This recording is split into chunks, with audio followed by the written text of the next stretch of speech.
Chase and I have been together for 10 years, and we got married 2 years ago. Just got a house together, not even a month ago, and things couldn't have started on worse notes. We moved to a small inland town in Georgia called Waycross. That's all the details I'm giving, though, to avoid any more possible issues. We're on a quiet street with a big property that sits in front of a medium-sized patch of woods, which was one of the factors that really appealed to my wife and me. We planned to adopt a dog and raise kids here, so we wanted a big property for the dog and kids to play around on. We both work similar shifts.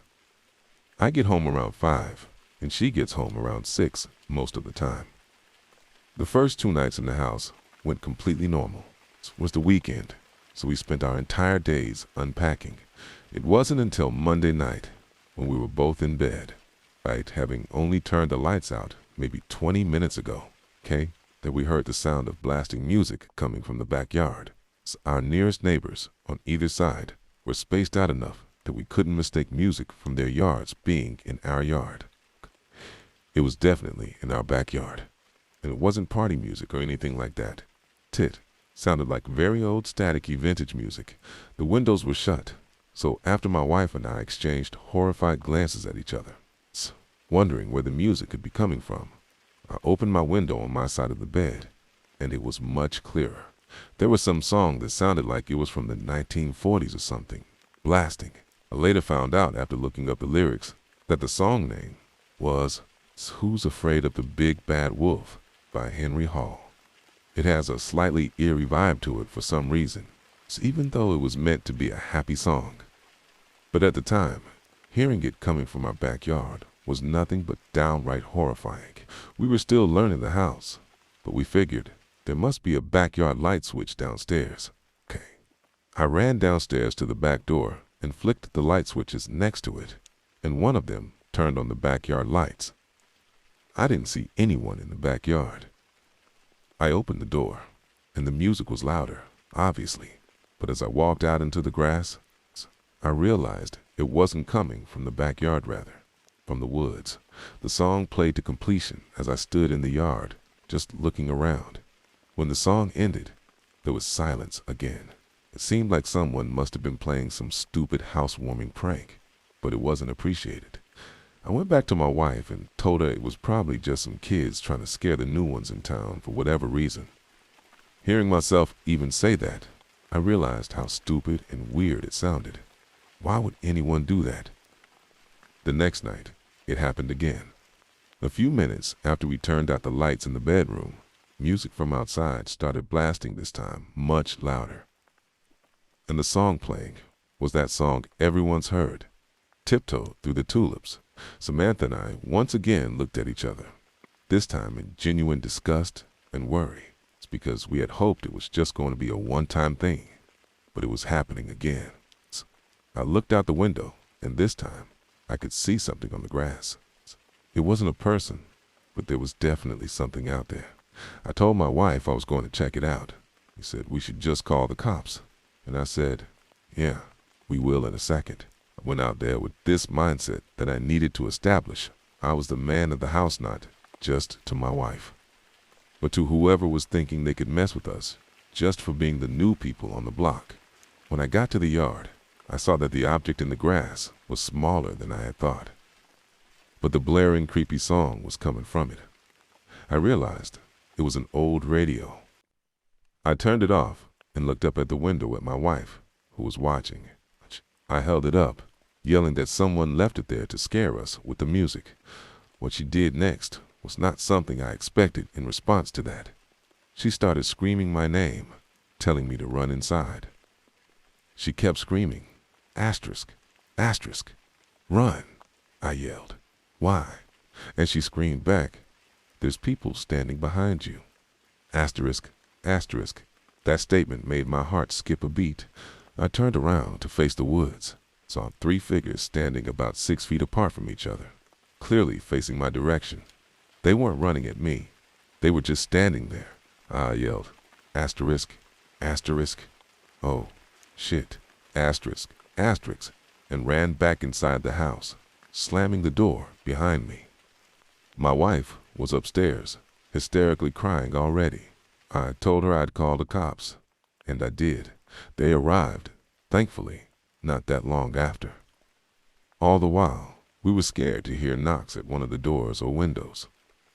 My wife and I desperately explained the situation to both of the police officers that arrived, and I showed them the radio on the ground. I asked them if they could take it back with them as evidence for prints, and told them I only touched the top part with the handle. They did take the radio.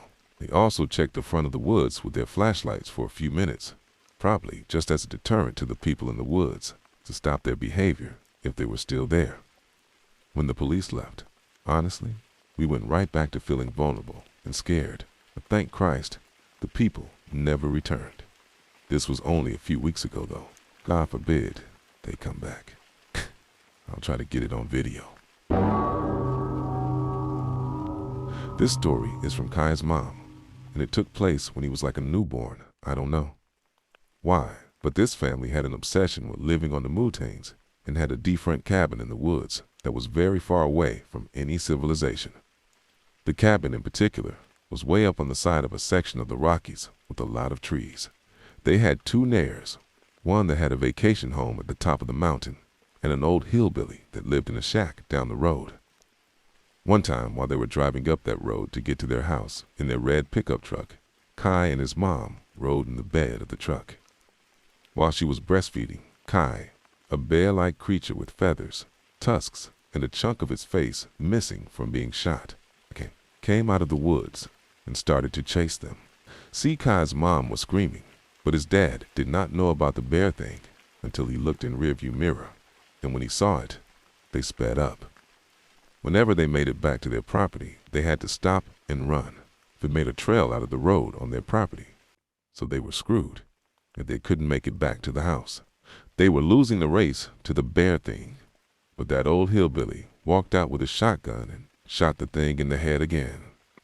He was the reason it was missing a chunk of its face. It ran back in the woods, and I assumed it died 'cause they lived on the properties for 4 more years and never saw it again. My scariest home alone stories happened during one of the first times I was left alone as a teenager. I left alone at home on a random Sunday when my parents brought my brother to some event. I was loving the freedom, and everything was going great until I decided to leave my house to see my friend. My parents specifically told me not to leave the house, and I did anyways, not thinking in the moment I left my house, and I completely forgot to lock the door. I came home hours later, and I had a terrible gut feeling. Something felt weird, and I noticed that cabinets were left open and stuff was scrambled around the house. I began to become very startled, but I didn't completely believe that someone was there because it was so quiet. I started shouting throughout the house to see if anybody was there. There was no answer.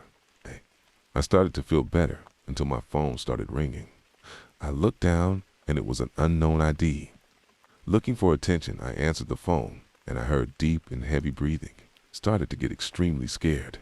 It felt straight out of a movie. I kept asking, "Who is this?" repeatedly until the phone hung up. 2 minutes later, I got another call and I answered to the deep breathing. It sounded like an angry voice, and I started to become impatient that they weren't saying anything. They hung again, and I got aggravated. I got another call from the unknown ID, and the breathing started again. Out of nowhere, I heard a deep and quiet voice whisper, "I'm in the house." My heart stopped, and chills ran down my spine. I've never been so scared in my life, but I acted tough, thinking it was a prank call from my friend or brother, knowing I was home alone. The caller hung up this time, and I started to hear creaking from upstairs, and suddenly I heard loud footsteps. Luckily, I heard something drop before he started sprinting downstairs. I was able to get a head start on the intruder, and I disappeared into the woods and immediately called the cops. The cops reported, and they found the door left wide open. They never found the person that snuck in, but I'm lucky to be able to share that wild story.